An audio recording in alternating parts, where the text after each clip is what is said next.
I'm Larry Bishop, and you're listening to the World is Wrong podcast. We're here to tell you how the world is wrong. The world is wrong about...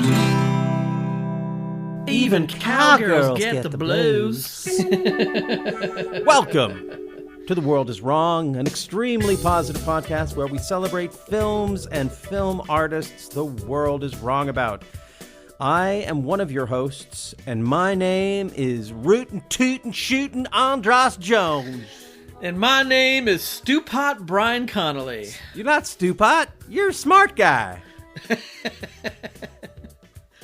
Smart guy Bryan Connolly. Don't be Stewpot, Bryan. Yeah, we're here to talk about Even Cowgirls Get the Blues. From, what year did this film come out? 1993. 1993. Okay, well, yes, this is the adaptation of Tom Robbins' best-selling counterculture novel. And it's from Gus Van Sant. It stars Uma Thurman. It's a movie. We're going to talk about it. Bryan, you want to you want to set up the clip? Sure. Yeah. So this is we're just going to start with a clip of just Uma Thurman's character, Sissy Hankshaw, just giving a little speech about sort of her hitchhiking life. There might be spoilers. There might be spoilers. There might be spoilers. You in show business? I was a successful model once. For magazines? I was the only young feminine hygiene do girl from 1965 to 1970. And then I got laid off. So now you bumming around? Yep. Hitchhiking? Please don't think me immodest. But I'm really the best. You're the best? Yeah. I am. When I was younger, I hitchhiked 127 hours without stopping.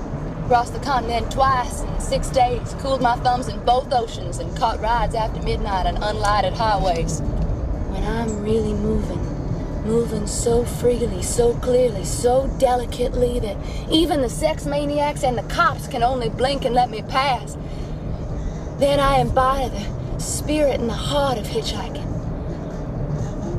I have the rhythms of the universe inside me. I'm in a state of grace. We're back. We're back. Yes, Bryan. So this film, it's your choice. This film, you chose my it. choice. I chose it. I'm sorry. Let's just brief plot. It's hard because, as with all counterculture adaptations, the plots are kind of messy. There's a lot of characters, a lot crammed into these movies that work maybe better in a book, in some people's opinion, and it's a lot to take in a movie. But I'm going to give you the best plot description that I can to kind of set up for anyone who doesn't know anything about this. So, main character, Sissy Hankshaw, played by Uma Thurman. A woman born with unnecessarily large thumbs. Freakishly large thumbs. But she uses these thumbs to her advantage by hitchhiking around America, meeting all sorts of crazy people, and eventually becoming a model. And she works, her manager is the Countess, played by Sir John Hurt. And she gets sent to meet with different people, and eventually she's sent out to a ranch out west that deals with feminine products, feminine beauty products, and hygiene products. And she's there to shoot a commercial, and there's also a bunch of nearly extinct whooping cranes that live near and on this ranch. And she meets a whole slew of, nutty characters. Pat Morita as the Chink. We have Carol Kane as Trigger Carla. warning, and after the fact, but that's the name from the book. That's the name from the book. Buck Henry as Dr. Dreyfus. We have Ken Kesey as Sissy's dad. Roseanne Barr as Madame Zoe. Angie Dickinson as Miss Adrian. Lorraine Bracco as Dolores Del Ruby. Keanu Reeves as Julian Gitch. And Rain Phoenix as Bonanza Jellybean. Silly names, a crazy cast of characters, and the movie. Oh, and Udo Kier's in this too as the commercial director. Some say this movie is a huge mess. Some, but you can't see me now, but people, my hand is raised. All people think this movie is a huge mess, but I'm excited to kind of unpack this movie a little bit because I feel most people don't want to. Well, your bravery, your iconoclastic point of view is on full display here. You are here to defend this film. So, how is the world wrong about this film, Bryan? This is one of the most hated movies of all time. If you only need to look as far as your Leonard Maltin guide, where he gives it a bomb and says it's one of the worst films of the decade being the 90s. Pretty strong words, Mr. Maltin. I remember hearing not good things about it. I saw it on VHS early on and thought it was great. And don't understand why everybody else hates this movie. And a lot of people complain it doesn't fit in with the other Gus Van Sant movies at the time. I disagree. And maybe I'm a person alone on this, because I literally don't know anyone else who likes this, other than my wife, who also likes it. So the two of us enjoy this movie. But I am going to say that I've not read the book. But as we know from past episodes of Dune and Rules of Attraction, I don't care. To me, that's not a valid opinion to like or dislike a movie, is that it's nothing like the book. I think that's a boring opinion to have. So let's talk about this movie, because I know that going into this, that you not crazy about this movie. I don't know. It makes me feel crazy. So. So talk to me about. So did you read the book before you ever saw the movie? Oh yeah. When I was in high school, I was a big fan of Tom Robbins, so I had read many of his books, not all of his books, but at least 3 or 4 of his books before I had seen this movie, maybe 5. And so I obviously really like Tom Robbins. He comes from the Northwest. And I think the first book of his I read was Still Life with Woodpecker. You never forget your first. That was my first. And it's probably still my favorite, although Fierce Invalids, Home from Hot Climates is also pretty great. So, and I'm with you in general that a film is a film and a book is a book. So when you're going to make a film, you can't make the book. Yeah. And at the same time, I think that there is some...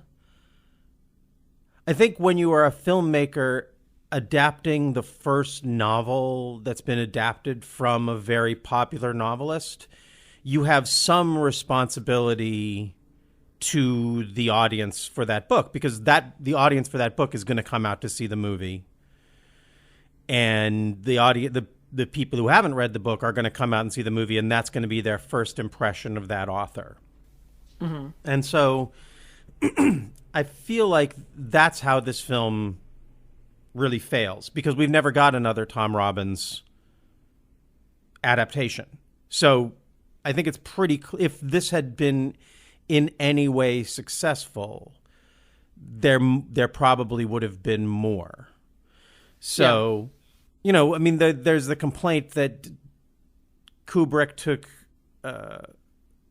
liberties with Stephen King's The Shining, but he made a great movie that didn't do anything to... I mean, it annoyed Stephen King, but it didn't do anything to dampen Stephen King as a writer of books that could be made into movies that were very successful.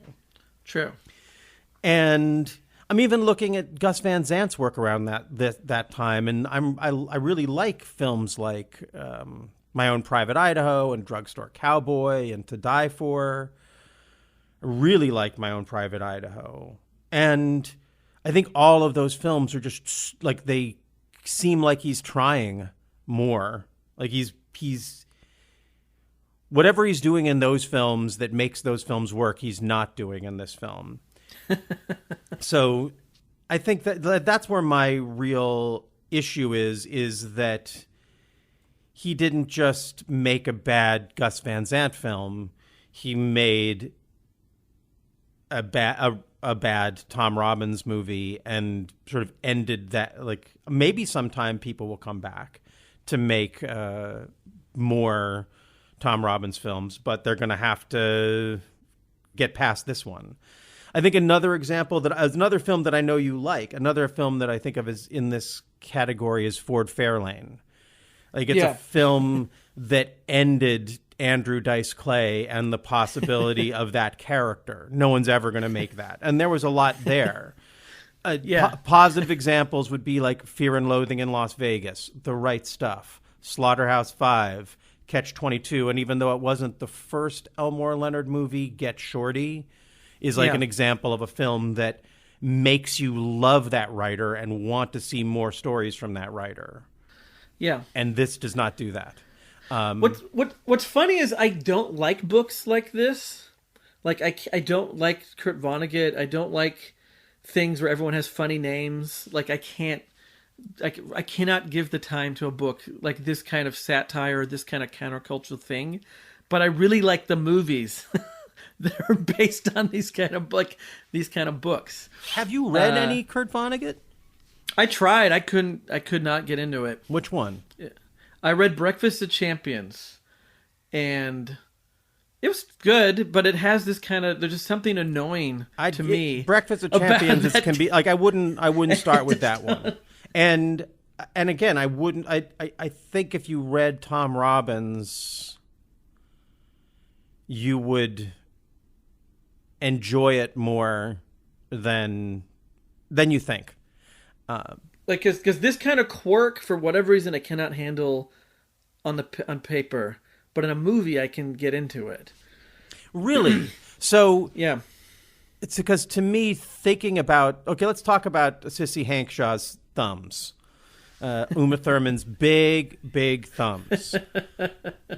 These are not well-constructed prosthetics. They are distracting. And maybe at that time you couldn't have done better, although I think you probably could. But I think there's just there's something that doesn't really work about them. But in a book, the big thumbs totally work because you make them in your mind as opposed to having this absurdity on this woman. And Uma Thurman does her best that she can with this.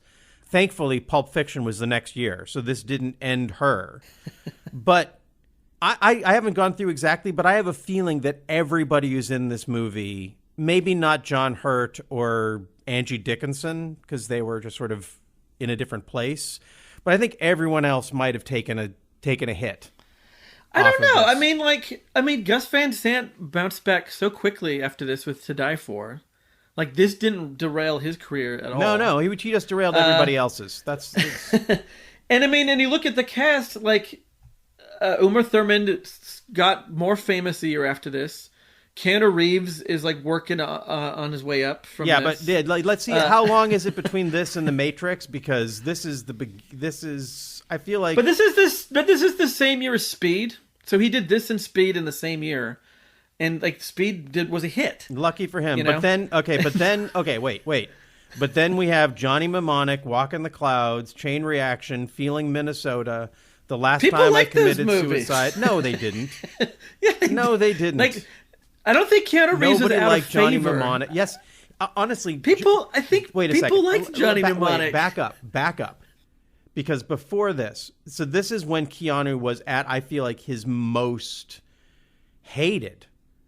Because Much Ado About Nothing, he was savaged for. Yeah, Even Cowgirls Get the Blues is terrible. Little Buddha, he was savaged for. Then Speed is a hit, and even Speed, it was a hit, but it was not, nobody thought, oh, wow, Keanu Reeves is great now. It's like, no, Keanu Reeves is a bankable, dunderhead, good-looking guy in a movie. Then Johnny Mnemonic also didn't hit. Walk in the Clouds. I guess maybe that's the next time that I heard people saying kind of nice things about him. And it wasn't until 1999 with The Matrix that Well, at least that I feel like he got back. So I don't want to blame even Cowgirls Get the Blues for Keanu's dip at that point, but it certainly was a piece of all those. And I think if we go back to it, Little Buddha, Even Cowgirls Get the Blues, and Much Ado About Nothing, I think there's probably more to like about Little Buddha and Much Ado About Nothing in retrospect. I want to get all this out, and then I don't want to make this all about me hating on this film, because I really want to find out what you like about it, but I want to make sure that my misgivings are registered. Sure. So, yeah, I think that may be it. The only other thing I would say is that in preparing for this, I just happened to see a film called Mayday, a pretty recent film about all these women living on an island. And if you want that kind of thing, it was just right. It was because I was thinking about Even Cowgirls Get the Blues, and I was watching this film Mayday and thinking, why didn't this person make Even Cowgirls Get the Blues? They know how to hang out with a bunch of women who are rebelling against the patriarchy in a way that doesn't feel kitschy and two-dimensional. It feels like they feel like real people, even though these are some pretty weird women in Mayday. And so, yeah, well, we can get into there are some nice little flourishes. There's some interesting things here, but in general, I think if you like Tom Robbins, it's hard to like this film. Yeah. But if you don't like or know Tom Robbins, and you really like Uma Thurman and Keanu Reeves and Gus Van Sant, then you might. In this case, you might. And that's maybe where you're coming from. So Bryan, why don't you take us through what you think of as the great parts of this film? Well, I think it also is that I'm really nostalgic and have a great feeling for this point in movie making, like in Hollywood and in independent film. Like, this was a very exciting time to see all these directors kind of coming up. Like, you have this independent wave coming up, and then these people who have made these kind of personal, small, weird movies on their own are now being allowed to kind of sneak into Hollywood and make stuff, and mostly make things that people are really turned off by. Like, you have Steven Soderbergh coming in and doing Kafka, which no one really liked at the time. I really like that movie. You have Richard Linklater starting to get bigger budgets. You have Spike Lee, Jim Jarmusch, Greg Araki, like all these people that have been like on the fringes. By 93, 94, they're starting to be allowed to make movies with bigger actors and bigger budgets. Tarantino, also one of these people.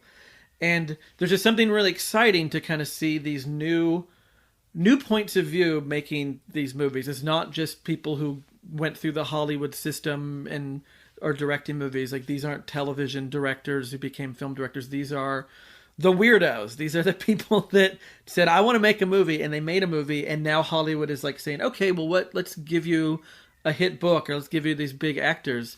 And this is sort of that for Gus Van Sant. This was his first sort of, bigger thing. The biggest thing he's done at the time. And he made bigger movies since then, more successfully, with To Die For and Good Will Hunting, which he made right after this. But it's really fascinating to me to watch a movie like this, and given to a director with a very unique point of view that isn't the matter. What's always fun about it to me is that when these directors are given kind of the keys to the kingdom, they rarely make a movie that's for everybody, which is what Hollywood always tries to do. But if you have an indie guy or gal, they're not going to make a movie that ends up for anybody, even if it is based on a hit book. I don't think there's a world at all where Gus Van Sant was ever able to make it, Even Cowgirls Get the Blues, that would have been a hit. And no matter if the script was more like the book or it had different actors, I think he couldn't, at this point, reach the masses yet that they will with Good Will Hunting. I think he still is too much in this sort of Pacific Northwest indie world. And I don't know, I just find that really exciting. And even if the movie doesn't work, and I admit that this movie doesn't quite work, it definitely has big problems. But there's something about it that I find really exciting when I watch it. Well, can I ask you a question? Because I hear what you're saying, but I think of how incredibly cinematic My Own Private Idaho is. Yeah. Those scenes of the house falling out of the sky and that's a big movie in terms of like you can't make an indie movie where you get that, where you do that. And this is a couple years later, but this feels like a huge step back as a filmmaker. Like it's like he seems so sure of himself in My Own Private Idaho. Then he does a bunch of music videos. Mm-hmm. Chris Isaak, Elton John, Red Hot Chili Peppers, big artists, big budgets, big cinema. The next thing in 95 is To Die For, another beautifully shot, just masterfully made film. And then there's this in the middle.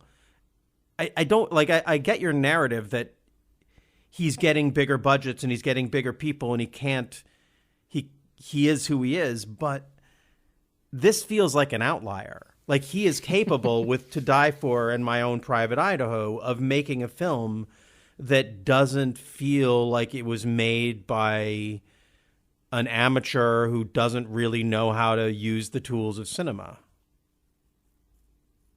Right?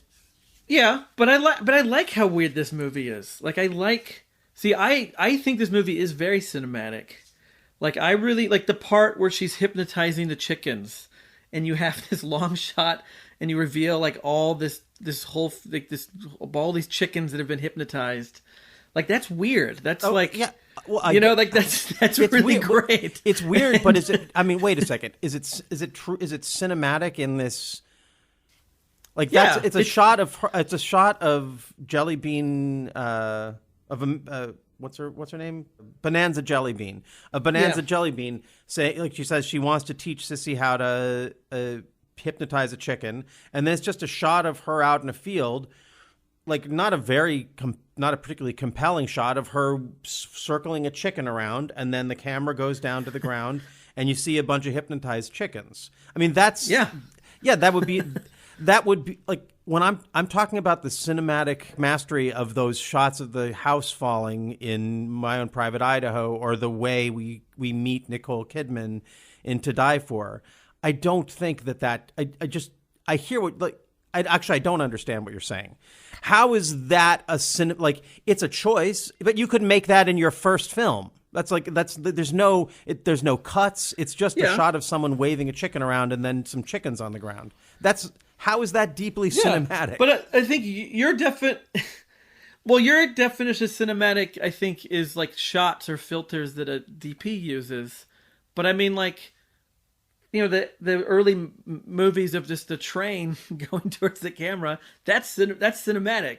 It's like, I think you can have a long shot and have everything, and just the way the person moves in that shot is cinematic, and the camera doesn't have to move at all. You know, it's all about the framing, the art, the idea. Like, I think. So you think that shot is extremely well framed? I don't think it's a framing, but I think there's something cinematic about watching a long shot of somebody hypnotizing a chicken. I think it's amazing. I watched that scene. I'm like, what a great shot. What a great scene in a movie. Okay, but do you hear what I'm saying? Is that there's the To Die For and Good Will Hunting, and I imagine all of his videos for these big rock stars. When I'm maybe we're using a different definition of cinematic, but what he's doing in those films is not. I don't see it in that shot. So let's take the word cinematic out of it. Let's just talk about the quality of beautiful camera moves and great color and just shots that hypnotize you like a chicken, like in My Own Private Idaho. Do you see that do you acknowledge that there's a difference in terms of the cinematic quality of the films on either side of it and what you're describing? But I think this is an argument I've had with many people at the video store and at the theater. I think some people's idea of what is cinematic or good cinema is that you have a really good DP or a budget where you can afford these great looking shots. But like, I think, to go back, I think After Last Season is an incredibly cinematic movie. There's something so beautiful about those shots. They are sloppy, but they are images that I've never seen before. And I've never seen a lady hypnotize a chicken in a field full of hypnotized chickens. And so I see that and be like, that has been captured on film, and it's really exciting to me. Well, yeah, but no, that was captured in print, and then Gus Van Sant said to Rain Phoenix, "Hey, wave that chicken around." Yeah, and like that's, I don't.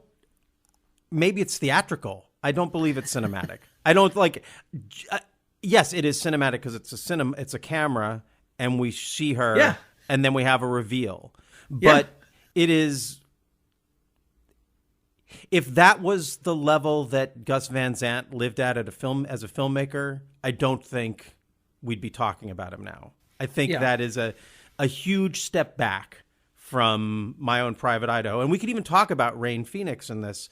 Like, again, I feel like she's another one. Like, if this was a good film, then she would be in more movies. But this film basically, I appreciate that they gave her this opportunity. I've had Rain Phoenix on my other podcast, Radio 8 Ball. I met her. She's cool-ish. Not like I don't have a particular like, oh my God, I'm a huge Rain Phoenix devotee.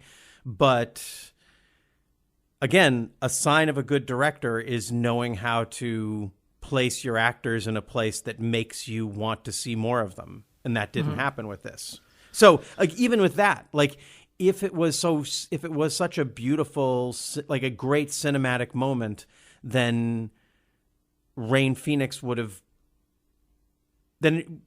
portrayed Rain Phoenix in a way that was more like someone we'd want to see more of. I don't want to stay just picking on that one scene, but I feel like we have a miscommunication in terms of what we're referring to as cinema. And what I'm trying to say is, if we use the examples of To Die For and My Own Private Idaho, there is definitely a different, going back to basics quality, I guess you might say, for Gus Van Sant. And we should also say that Tom Robbins does the narration. In this. So he must have been involved. I don't want to say that, maybe if Tom Robbins signed off on this, then he made a mistake too. It's also worth noting that this movie is heavily edited. Like, the version that we have watched has a lot taken out of it. And who knows what a director's cut of this movie would have been like. But there's like a big chunk of this movie that was just snipped out of the movie. They did a premiere at some festival. Nobody liked it. So Gus Van Sant came back and took out a lot of the movie. So who knows what it would be like if we had more. Because the parts with Keanu Reeves and Crispin Glover and Sean Young and Ed Begley Jr. and Kane don't make a lot of sense. It feels sort of just weird kind of what is going on here. And I guess there was a lot of that taken out. Like, there was a whole other story. And then there was a third story that was taken out that had nothing to do with these characters. So it was a much longer movie. And I wonder if that ultimately was a mistake, that he should have kept the big one, even if nobody liked it, just to kind of give us more for the characters and more, I don't know. Well, for me, that definitely wouldn't have made it better, because what we see on screen, it's just, to me, it's wrong from the jump. Like, he does, like, the thumbs are off, the way whatever he's doing, that I loved in My Own Private Idaho. And again, this is what I was like, oh my God, the guy who did My Own Private Idaho is doing one of my favorite authors. This is going to be amazing. And so it wasn't just like I was going to see Tom Robbins. I was going to see Gus Van Sant do Tom Robbins. And he did, and I was let down. But for you, what would you would you have liked to see, like, would you have wanted, do you really think that more would have made it better? Or that would have made it better for other people? I think it would make it think, like, a lot of the movie feels just sort of like disjointed, like a lot of like that, what's going on? Like that, like it feels like there should be more. Like Pat Morita's character, a lot of it, I don't quite understand. Like a lot of the movie, I don't quite understand what's going on because it feels sort of rushed through. Like they took a big book and crammed it into 90 minutes. But if there's more of all of these people, like, and give the movie a little more room to breathe. Like the pacing of this movie is much faster than like My Own Private Idaho, which is a little more of a slower pace. And I think the quickness of this maybe doesn't serve it well, and then maybe they're doing that to try to get it to add to the quirk if it's like a really fast, crazy thing happening sort of movie. I mean, I don't know, like, because like the scenes in New York with Keanu Reeves just feels like okay, and then it's over. But I like that little group of weirdos, and I feel like there's got to be more to what these guys are up to. I'm guessing in the book and in the director's cut or the longer version. But even with that, I still like this movie, and I feel it fits in. To me, it fits in well with the other Gus Van Sant things because it still feels, even though it doesn't take place there really, it kind of still has that Pacific Northwest feel to it. Like it has this sort of like 90s sort of thing going on that I enjoy watching, that I enjoy more even now because the world has moved so far from the 90s that it's just like it's kind of like a time capsule.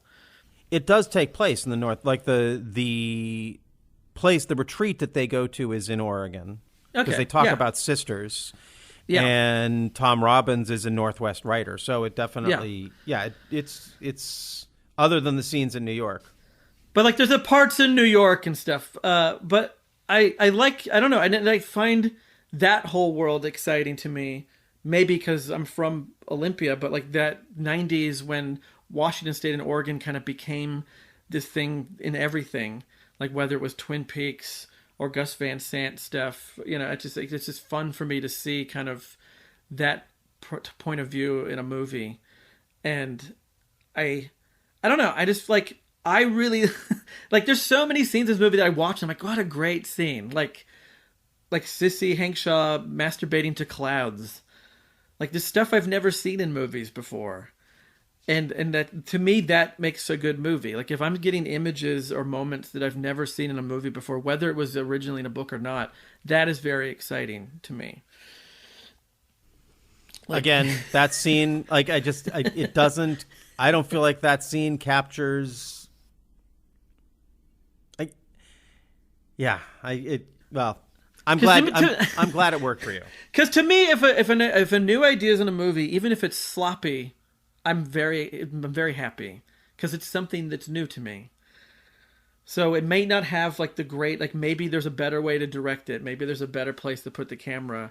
But if there's a new image, like I'm hungry for new images, especially when the bulk of things people make, you can tell they just made it with coverage and it's kind of shot, like how a regular TV show is shot. But when you get person masturbating to clouds or hypnotizing chickens or Uma Thurman dressed up as a whooping crane while Udo Kier is yelling at her, I'm like, this is a movie that I've never seen this before. This is really great.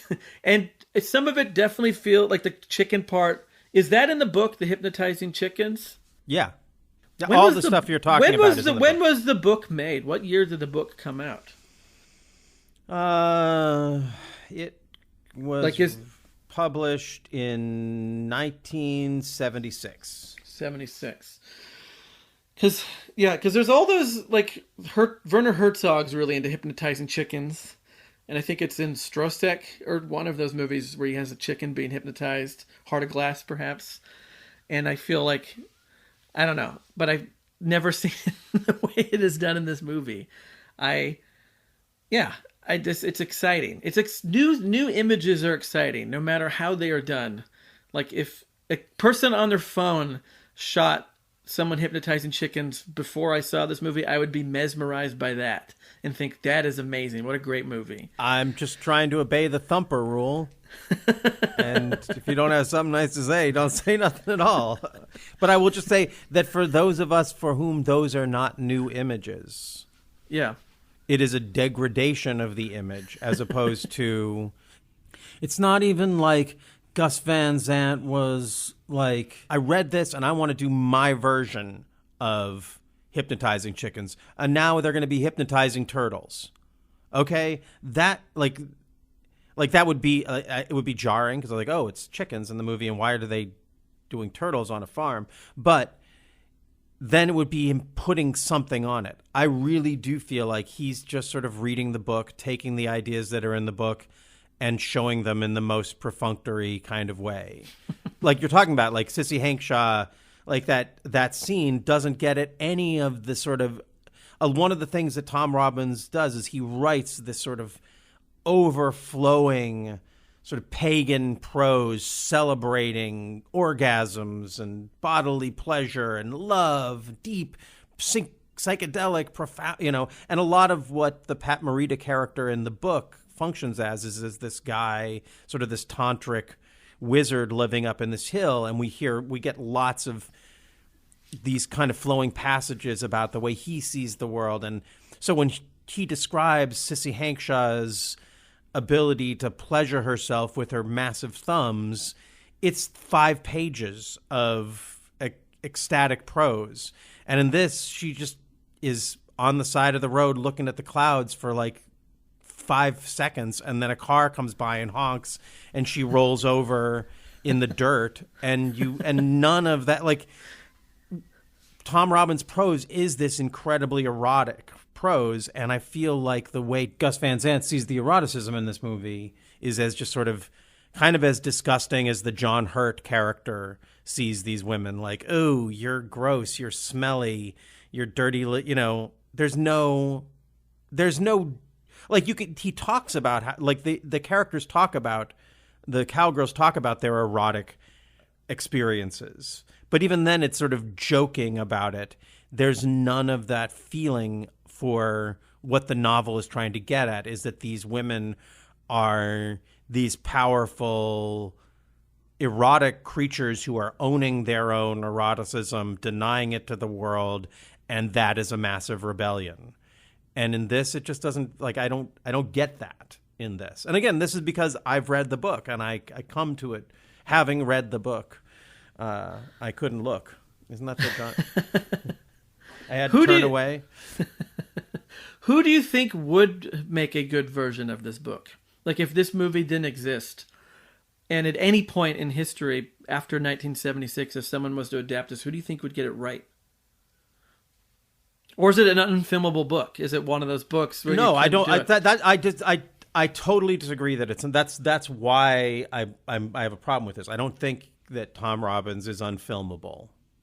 Certainly not more unfilmable than Hunter S. Thompson. Yeah. Yeah, I feel like almost anyone would have done it better.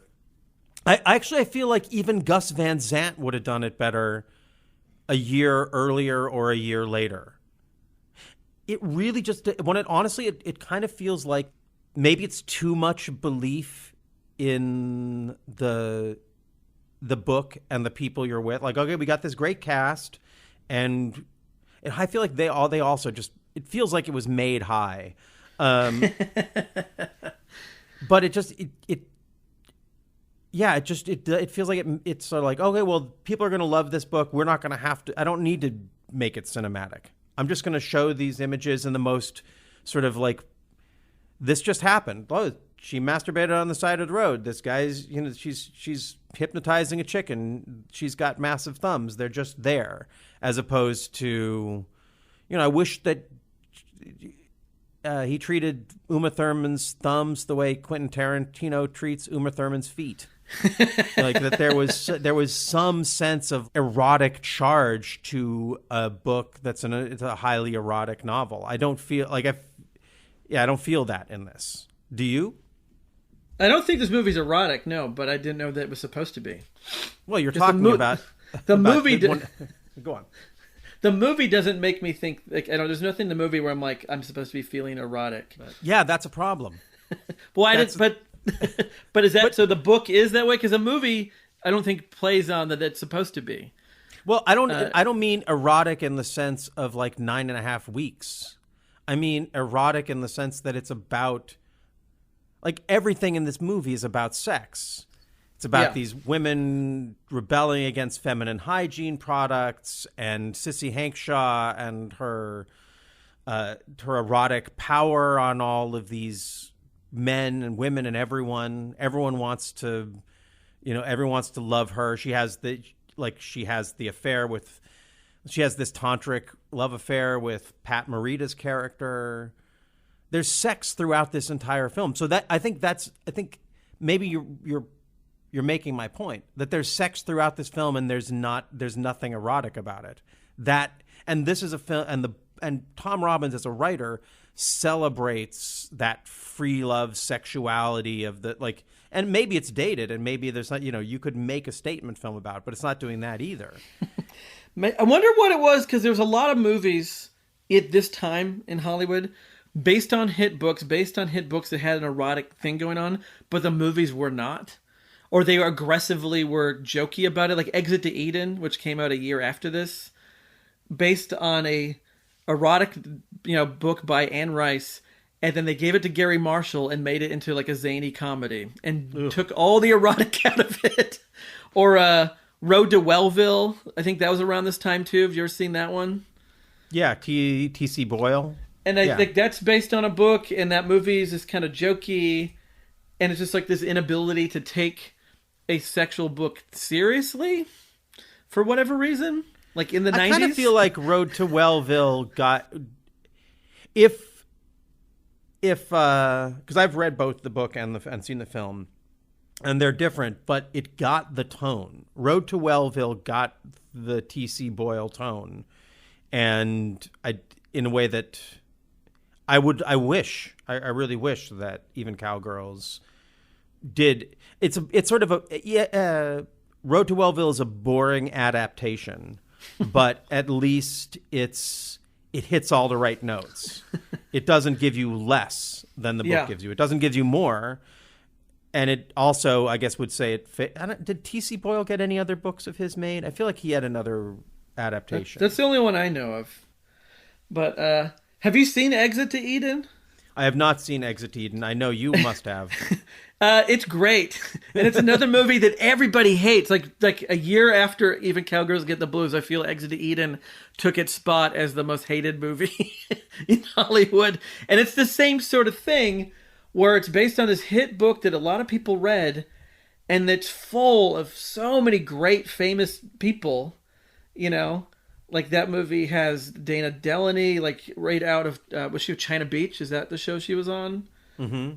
Hector Elizondo, like Dan Aykroyd, Rosie O'Donnell, kind of at the beginning of her career, and Laura Herring's in it, and it's they took a book that was not a comedy and decided to make it into a zany comedy, and it didn't work.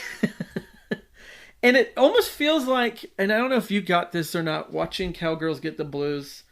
It kind of reminded me a lot of that movie Candy, written by Buck Henry and based on a Terry Southern novel. Mm-hmm. Have you ever seen that movie?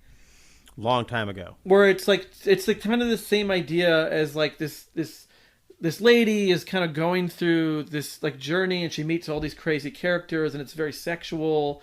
And one of them is like Marlon Brando and Ringo Starr, and it has that kind of Terry Southern thing going on.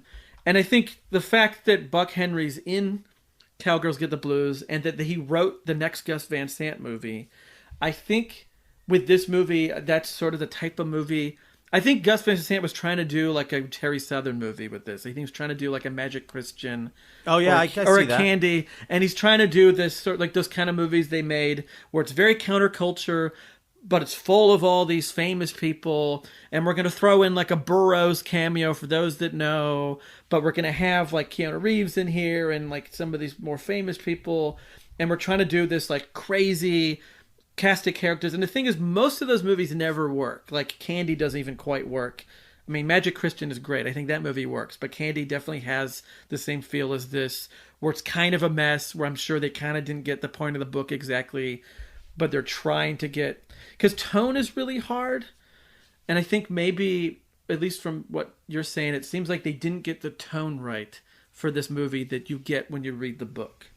Yeah. Yeah. I should say also, Road to Wellville, I was wrong. That did end the T.C. Boyle adaptations. And that was Alan Parker. And that was not a liked movie either. No one liked that movie. I liked it. You liked it. Well, maybe we can do an episode on it. No, I don't like it, and I'm not ready to go and do champion it. But I felt like I liked it. It was like I didn't love it. I haven't thought about it really much since then. But who plays the Kellogg's guy in it? It's Anthony Hopkins. Yeah, he's great. He's got like buck teeth. Yeah, you have Dana Carvey in there, Bridget Fonda. Like that is a John Cusack. Yeah. That's an odd movie. I do like that movie. I might go back and watch it. So we may disagree on the tone of this movie working for us or not, or whether it's cinematic or not. But there's definitely a few things worth noting that I find really interesting in this movie that I haven't quite figured out why it is what. Okay. Why I understand why he dedicated this movie to River Phoenix. But why did he dedicate this movie to River Phoenix? Could there have been a better movie to dedicate to? I get he passed away between the last movie and this movie, and his sister's in it. But it definitely feels kind of like an odd. Like, why is this? Was this a book that River Phoenix liked? Like, is there something behind that other than it just he wanted to dedicate whatever movie it was next to him since he just passed away? Or is there an actual meaning to it? Well, I have to imagine that River was going to play one of the roles in this. Do you know anything about that? No, I don't. I just saw, just in the movie when you watch it, it says that at the end. Right. Or at the beginning. That it's for River. And it is great, his devotion to that family still. You know, like, it's great that Rain Phoenix is in it. It's great that Joaquin Phoenix is in the next one, in To Die For, and in one of the more recent ones. So he definitely is devoted to that family. Are they a Pacific Northwest family? I know that they're like vegan and they're kind of like hippie parents sort of thing, but are they from Oregon? No. Or just in spirit? I don't believe so. I know I have a friend actually who's going to be a guest on this show in the future. We're going to be doing an episode about a film called Up Against Amanda. And my friend Justin, who's a filmmaker, Justin Freet, a filmmaker from Seattle. And as when he was like 12 or 13, his family went down and spent a summer in Mexico, and the Phoenixes were living on the same beach. So he spent a summer running around with Joaquin, who had a different name at the time, and River, and he has all these stories about just sort of hanging out and running around with those kids. So I feel like they were just sort of rambling with a family that could have come out of this book. So I feel, and I do think that is the one thing that maybe I give. I still don't think this is a good movie or a good adaptation of the book, but I do give Gus Van Sant some leeway in that he is mourning the death of River Phoenix, and he's bringing the family that's mourning the death of River Phoenix into this film, and that's got to be really sad. And that's not a very erotic feeling. This film feels more like it's in mourning than it is excited for the lusty take on life that is. And it's definitely, out of all his movies from the 90s, the breeziest and the most positive. Like, it's not like his other movies are all dark. Like even Good Will Hunting gets kind of dark and it gets serious. And I guess until you get to Finding Forrester, like this kind of, maybe he just felt like I need to just make something fun and silly, and maybe this wasn't the right book to make that into. But maybe that was his mindset after having a good friend and collaborator pass away so suddenly, to like, maybe you just want to go out and to the ranch and just make a bunch of jokes and dress Uma Thurman up as a bird and just have fun for a few months. Distract his sister with it. Just be like, you can be a cowgirl. It'll be fun. Let's hang out with Pat Morita in the desert. Like, let's cheer ourselves up here. The high desert. Yeah, maybe it's just like, yeah, let's do a bunch of peyote and just get all our friends together. Keanu, you can be in it. You can wear a crazy plaid outfit. Crispin, you can be it and have a comb over. And we'll just have fun and just make this weird thing and just kind of like enjoy life instead of just being sad. Maybe that's what I also want to make clear. You just said Crispin, not Chris Penn. Don't look for Chris Penn in this movie. Crispin Glover. Yeah. But I think, I don't know, that could be, maybe that's what this is. Maybe it's just this is Gus Van Sant grieving. This is, everybody grieves differently. So yeah, some of us destroy the cinematic possibilities of one of America's great novelists of the 70s. Others of us just, quietly drink alone in our home. Who's to say what's the better way to do it? Another thing that is really weird, and I don't know why, and I can't find any info, that this is the only time that I've remembered seeing him credited as Gus Van Sant Jr. Why is that? Why is he listed as that in the credits? I've never seen that in other things. But in this one, that's how he's listed. I'm sure that was his choice. Maybe he is a Gus Van Sant Jr.?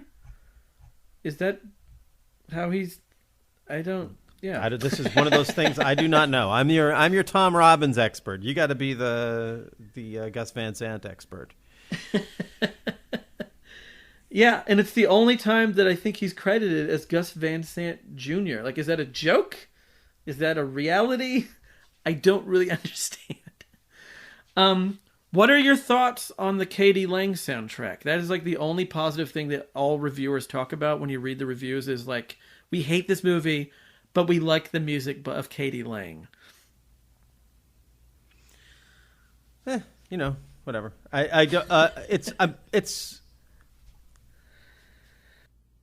It's probably fine. And when I'm putting this together, I'm going to use some of the music. And I remember it be like,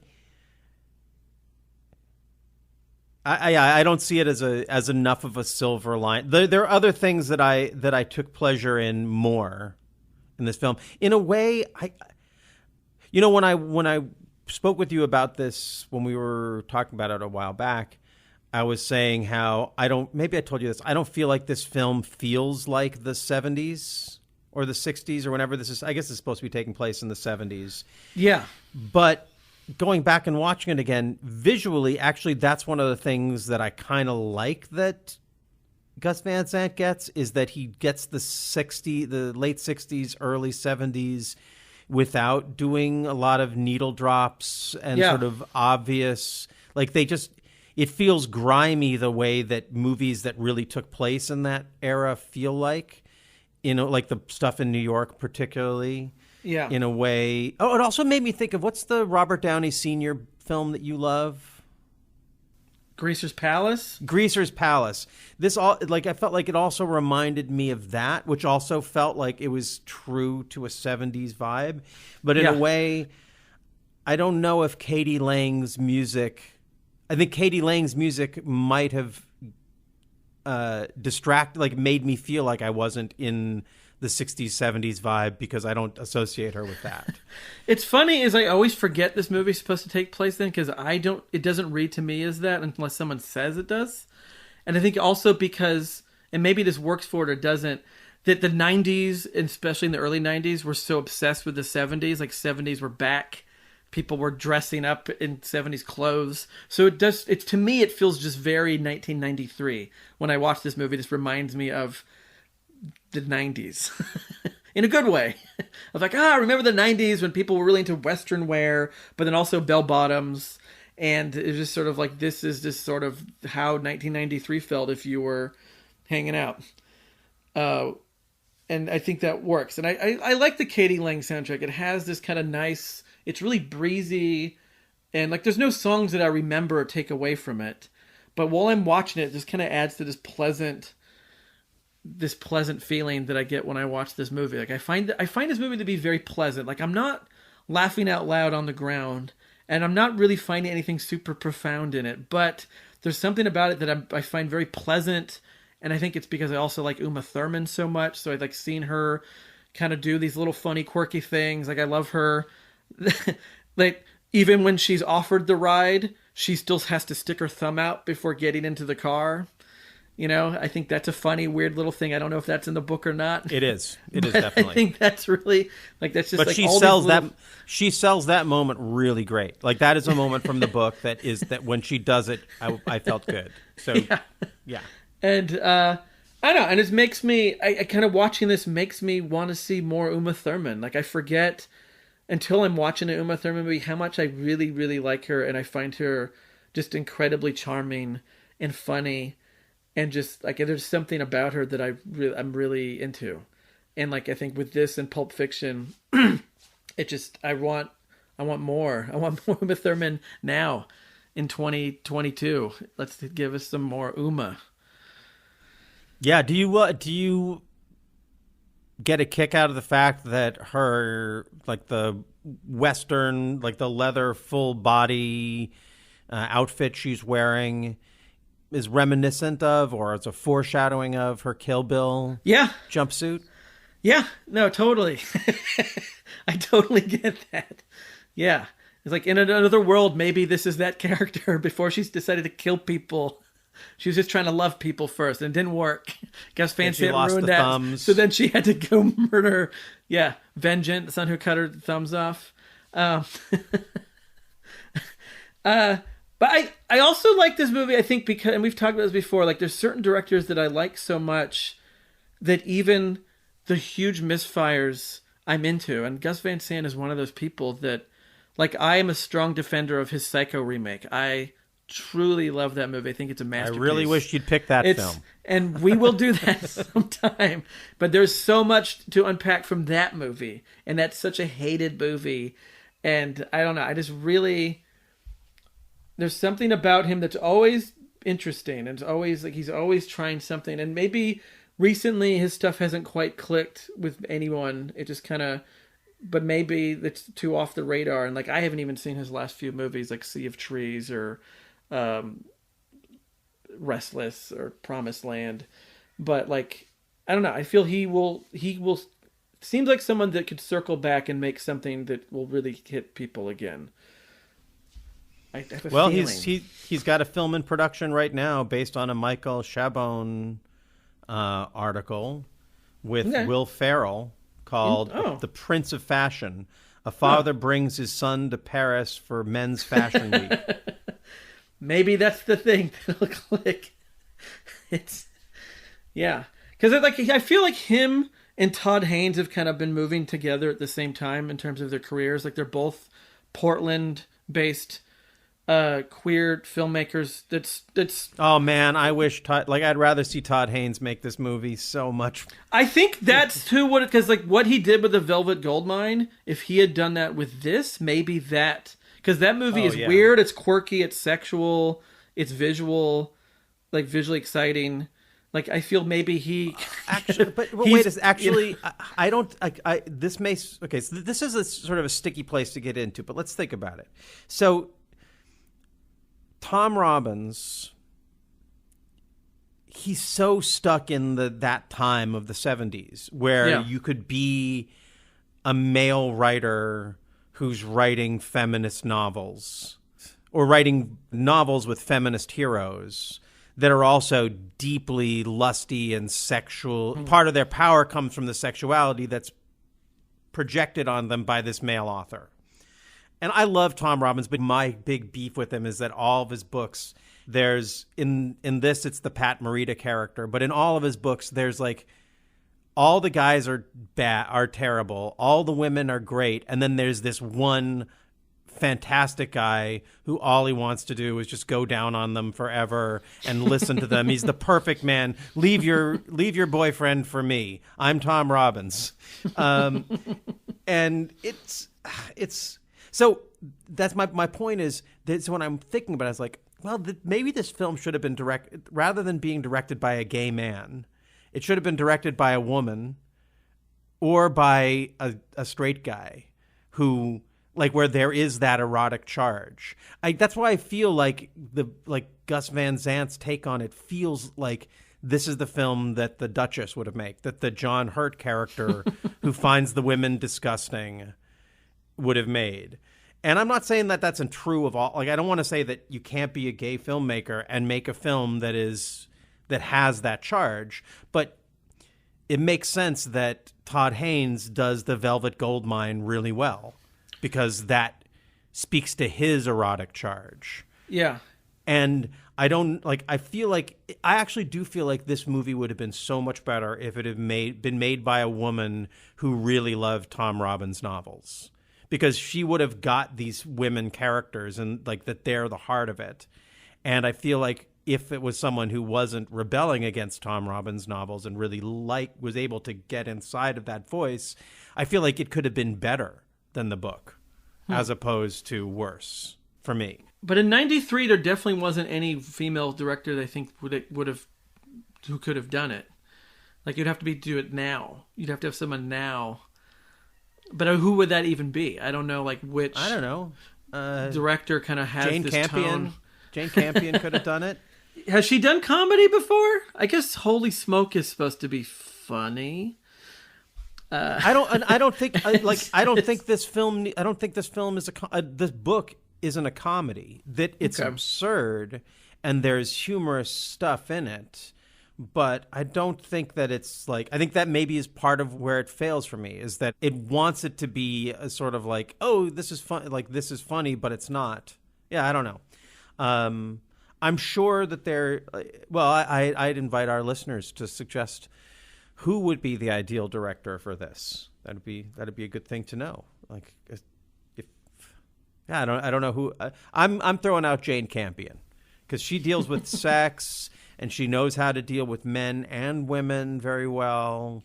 In fact, the series Top of the Lake that she created, the first season, deals with a women's separatist group that feels a lot more like what I would have liked to have seen in this movie than how the Cowgirls are represented. Okay. Yeah, I just feel like she would get into this a little bit more. I feel like I would believe I definitely would believe these women characters and Sissy Hankshaw a lot more if there was a woman's point of view in there. And maybe there was, who knows? I'm sure there were there were a lot of women's point of views in terms of Rain Phoenix and Lorraine Bracco and Sean Young and there's a lot of great women in this film, and I'm sure they all had things to share. So I'm not suggesting that. I don't even actually know why this doesn't work, but I think it's worth pointing out that there is some kind of sexual dynamic in terms of representation that might explain the misfire. Okay. Anyway, hate me for that. I'm not saying that there's any problem with gay men making films that aren't gay films, but clearly, again, with Gus Van Sant, he really knew how to do My Own Private Idaho.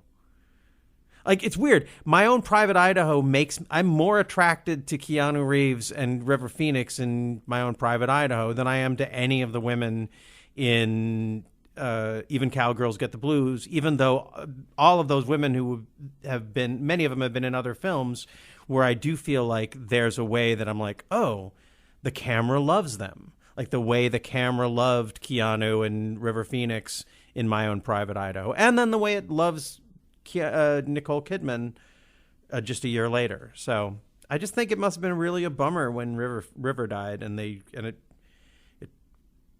probably took the heat out of this film. I had one Maybe. Other. Did you find it weird that Edward James Olmos agreed to be in this film as basically a non-speaking Mexican musician at the barbecue. Well, I'm watching it and I'm like, is that Edward James Olmos? Like, it couldn't be, because he's not saying or doing anything. It's like he's no different than like an extra. Like, that's not even I guess it's a cameo, or maybe that could be part of the stuff that was cut out, perhaps. Like, maybe he was one of the stories that was cut. I don't remember it from the book. I don't remember there was a story about one of the Mexican musicians, and he'd already done Stand and Deliver. He was already a star. Yeah. But like the other people who are in it, like Roseanne Barr and like even Ken Kesey, like they have dialogue, like they have a moment. Yeah. Whereas that he's literally just in the background with this other, and if you don't know to look for him, you might not catch him. But who was he hanging out with to be like, I'll be in it. I'll just stand in the back. You know, like, it's like, which of these people is he pals with? Is he like showing up with like Angie Dickinson and their pals, and she's like, hey, Eddie, you want to be in the scene? It'll be funny. Like, sure, whatever, sure. Or in my mind, I hope that he's a good friend with Pat Morita, and him and Pat Morita were just like on a bender, and then there's like, hey, we're filming tomorrow. You want to be in the background? Like, there's just some extras. Like, just show up. It'll be funny.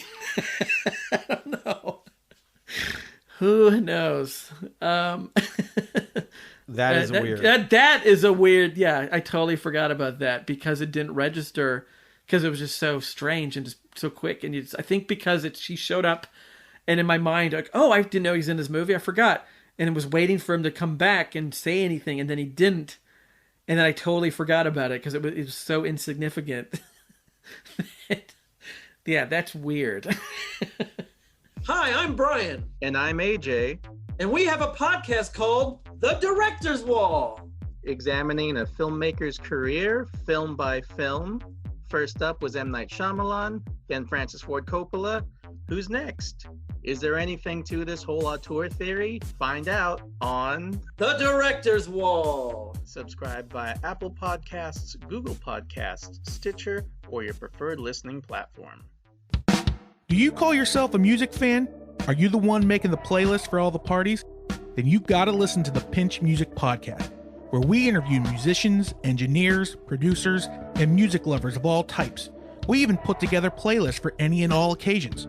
So if you want to have the Beatles versus Stones debate, pick up some engineering tips, or just discover a new artist, you gotta check out the Pinch Music Podcast, all a part of the Paper House Network.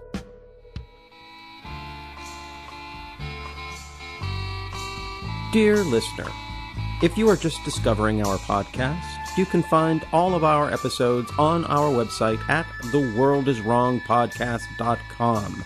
You can also write to us at contact@theworldiswrongpodcast.com or follow us on Instagram at theworldiswrongpodcast. And now, back to the show. Do you want to talk a little bit about others of his films that you think the world should be aware of or excited about? Yeah, I think Psycho is the big one for me. And that's another one made between two. Like, he made that's the movie he made right after Good Will Hunting. So he made Good Will Hunting, which was definitely his biggest movie at the time. It reached, everybody saw that movie. It won Oscars. It was like such a thing. It kickstarted the careers of Ben Affleck and, Matt Damon. And then he decides to follow it up with a remake of Psycho, which I think is very bold. And I remember before seeing that, just hearing from everyone, like, what an outrage. How dare you? Like, talk about adapting a thing that is beloved, or adapting a thing that people have, like, very much, have strong feelings about, like, more so than even Cowgirls Get the Blues. A great movie by one of the great filmmakers, and you're going to remake it. And you're going to not have Anthony Perkins, but Vince Vaughn. And it's in color. Like, what are you doing?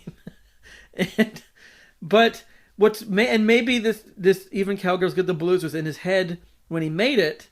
But so much, like, what I think when I watch Psycho is that this is him sort of commenting on adapting things and remakes and your version of a thing.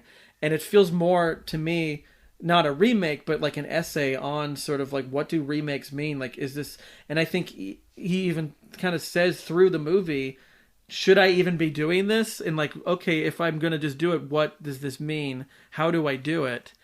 And just like, there's something just really, like, I feel like there's a whole college paper within Gus Van Sant's Psycho. There's a lot going on in that movie. It's not just a rehash remake. Oh, I have tremendously more respect for his Psycho than for this, because first of all, it doesn't, you don't lose the original Psycho, and that is so clearly a bold statement.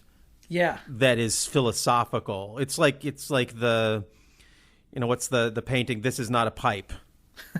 Like it's a piece of art that makes you ask really big questions about art. Yeah. Which failure, like when you're doing that, it's not about failure or success in the traditional sense of, is it a good movie? But at the time, people didn't understand what he was doing, and they were just like, what a hack, what a sellout he did this. And the fact that it was him doing a shot, like the whole thesis for anyone who hasn't seen it or didn't know, he did a shot-for-shot remake of Psycho. Like, we even did the same angles, but because he's not Hitchcock, it's just not going to feel like the same movie. And I find that just kind of a fascinating way to enter in a remake. And I think it totally worked. Like, I was so mesmerized by that movie. And I don't know, I saw it when it came out and I was a huge fan, and I was just riding on a high, like a Gus Van Sant high, because I feel like he could do no wrong through the entire 90s. Like, Drugstore Cowboy is incredible. He's a Gus Van Sant Jr. in that one too. So hey, do you know the Drugstore Cowboy connection to Olympia? Wasn't it have to do with Positively 4th Street? Right? Wynn, who ran Positively 4th Street, was one of the... I think he was one of the characters in it. Actually, there's an article I'll include in the show notes about the whole background of James Fogle, who wrote the novel that the film was based on. And yeah, there's just like this whole weird little Olympia subplot to that story, which always made me feel Olympia cool, as we did in the 90s. Yeah, and you said that Good Will Hunting was up till then his most popular movie or most successful movie. I think it probably still is. I mean, I'm trying. Yeah, after that was Finding Forrester. No. I mean, Jerry, Elephant, Milk. I guess Milk would be. It was like awards popular, but like Good Will Hunting was seen by like people's aunts and uncles and was talked about it like over dinner at parties. I still watch that film like once every 5 years. It's a really great sort of right in the middle kind of film. Yeah, like it's not a blow you away movie. It's not Psycho in terms of a huge statement, or even My Own Private Idaho as a personal statement, but it's just one of the best, just like ground zero, this is a movies. Yeah. I think. Do you think that they actually wrote that script? Because you've heard the rumors, right, that like Terrence Malick supposedly wrote a bunch of it, and they just wanted Ben Affleck and Matt Damon to have that they wrote it because everyone wanted them to succeed, and that's sort of like the rumor. I believe they wrote something. They wrote the script that got Miramax interested in them. That they were interested in them as young stars on the rise, and they were friends who had a script that had something to it. And then, yeah, I believe it was doctored. I believe that I had heard that it was William Goldman. Oh, was one of the like he makes a reference to it in one of his books. Like people are ask him. He says, people ask me if I wrote this, and I tell them that if I had, I wouldn't tell them that I did because I took so much money to be quiet about it. So yeah. Either he's just being a total fucking dick, or he's just kind of being dickish about something that everyone in Hollywood knows. Yeah. So, I mean, Yeah, I don't think. Well, clearly they're not screenwriters because they haven't written anything else until The Last Duel, and then that's Nicole Holofcener. Like it doesn't take. I don't think it takes anything. It makes them evil. I don't think it takes anything away from them. No.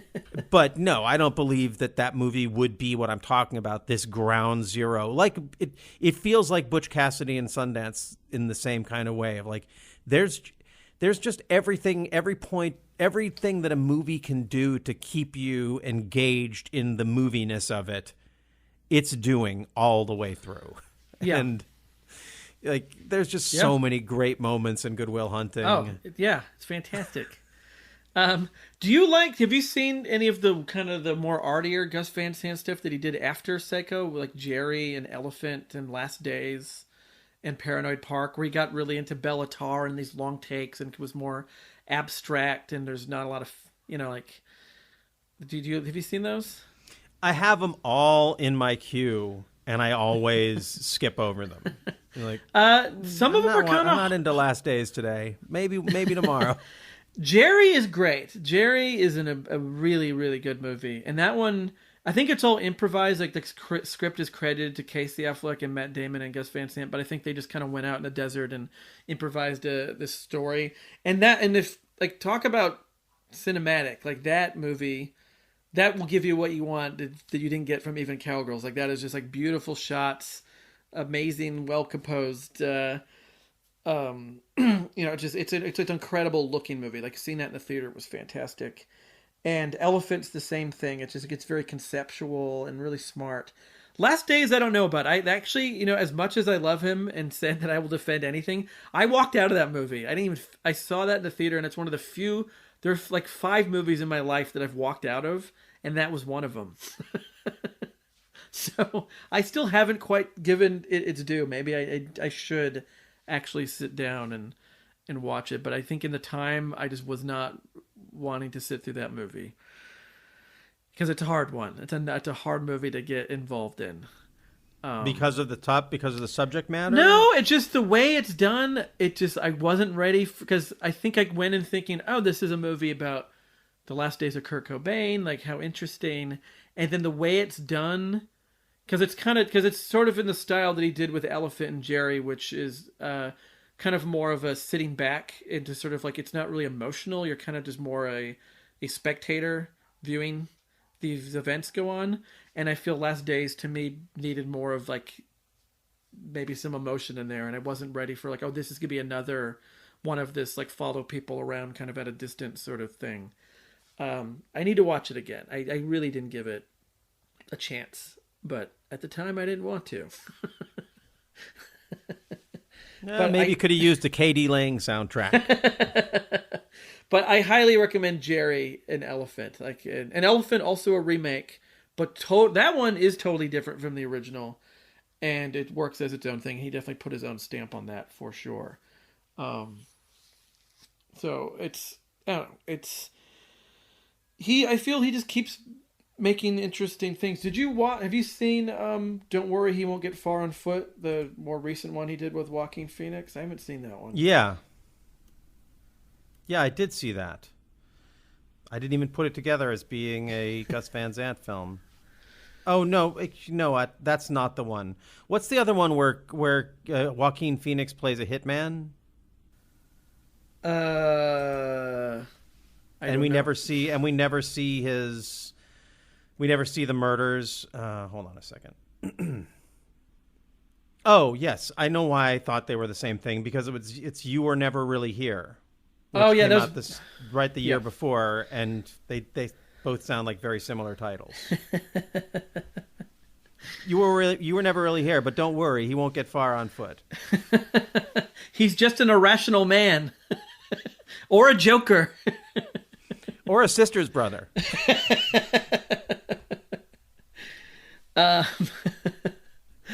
Yeah, but so no, I haven't seen that one. Yeah, Is it good? I haven't seen it, but okay. I feel like the fact that it's a Phoenix again working with a Van Sant like that sounds interesting. I'll watch it. Yeah, I don't know. I'm always glad when we agree on movies. Like, I'm nervous when I'm like nothing but trouble, and then you end up really liking it. But I'm also fine if we don't agree. That's okay. I know that I'm a person alone on my love of Even Cowgirls Get the Blues. It's the weight that I have to carry with me wherever. And I think the thing that's most important, and this is for anyone, don't lie about those things.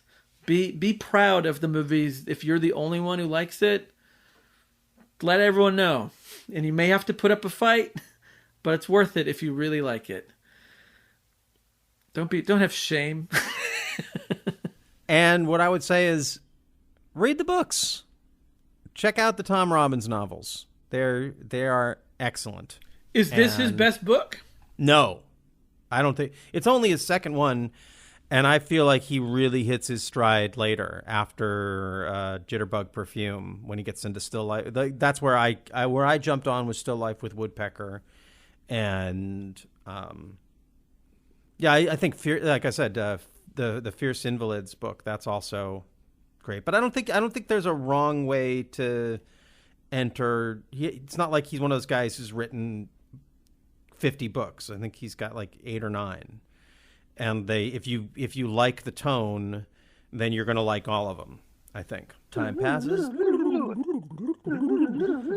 Okay, we're just cutting in here at the end because there's a couple of corrections and we need to make a little apology, and then we'll tell you what's coming up next week.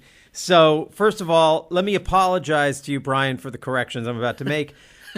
In the preceding episode, you referred to the author of One Flew Over the Cuckoo's Nest several times, who appears in Even Cowgirls Get the Blues. Yeah. His name is Ken Kesey. I think you're saying not Ken Kesey. Ken Kesey. I didn't want to interrupt you at the time. You're just riffing. You would be surprised because that's the other thing I want to apologize about is just how annoying I've been through this episode. But we'll get to that. And continuing that annoyance, I think you called her Dana Delaney. Dana Delaney is the actress who's in Exit to Eden. Exit to Eden. Yeah, Dana Delaney from that great Vietnam show. I can't remember the names of China Beach. Palm Beach Story. No, yeah, no, it's a different thing. Yes, China Beach. So yes, and I really do. I got to say, I have to listen back to these episodes because I do edit them.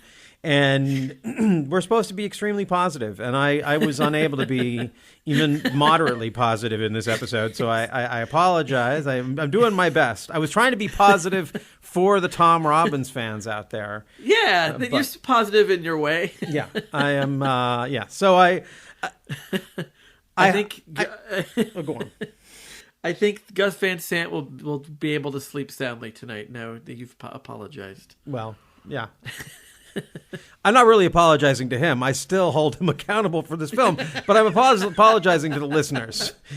So, yes. So, and maybe one of these days we'll really get to the bottom of this, of our, I don't think it's really a disagreement, but we have definitely a different point of view on this adaptation game. And I'm sure it will come up again.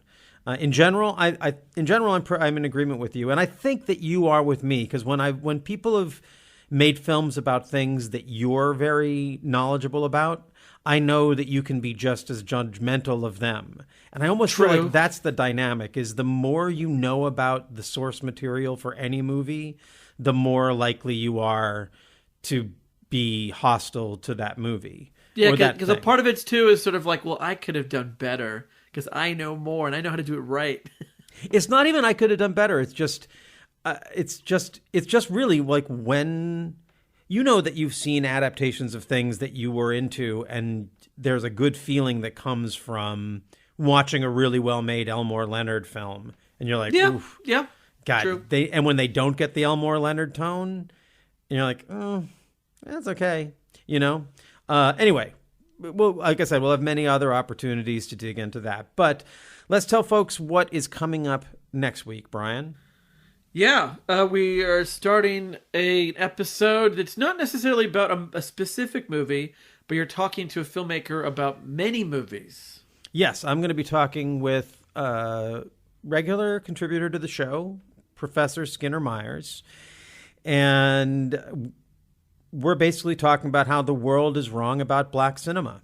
and Skinner has a very unique take on this, very insightful. I think I really encourage people to check it out and have their perception of black cinema expanded.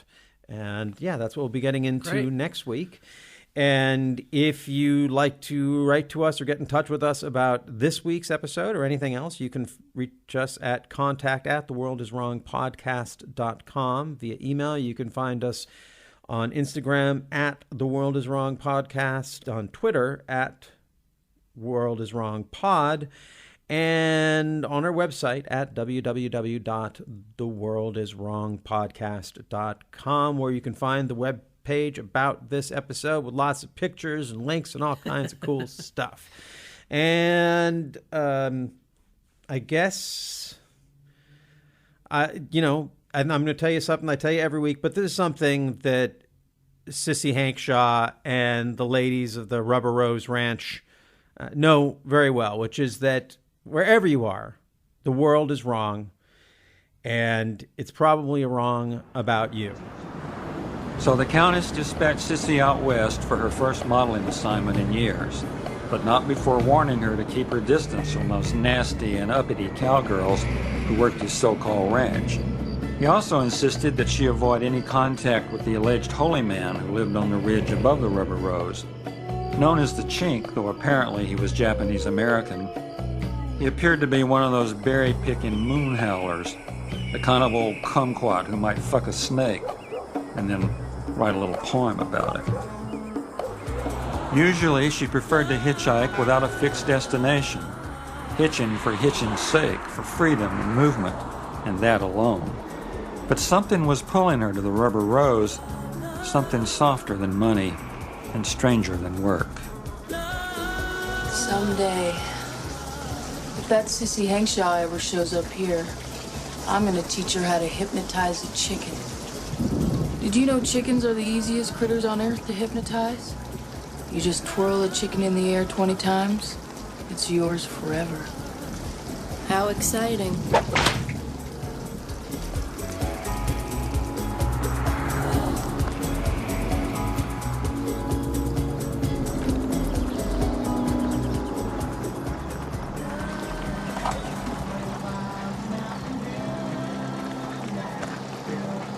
Are you a pilgrim? No, I'm more of an Indian. I think she means, are you gonna go see the Chink? Well, I may not. But seeing him's not my main objective here. That's good, because, he might not see you. I mean, we drove all the way from Minneapolis and the crazy bastard tried to stone us to death. Yeah, it bummed me out. I thought he was a master, but he's nothing but a dirty old mountain man. He took out his wanker and shook it at Barbara. I mean, I wouldn't go up there if I were you. I wouldn't, okay? Bye-bye.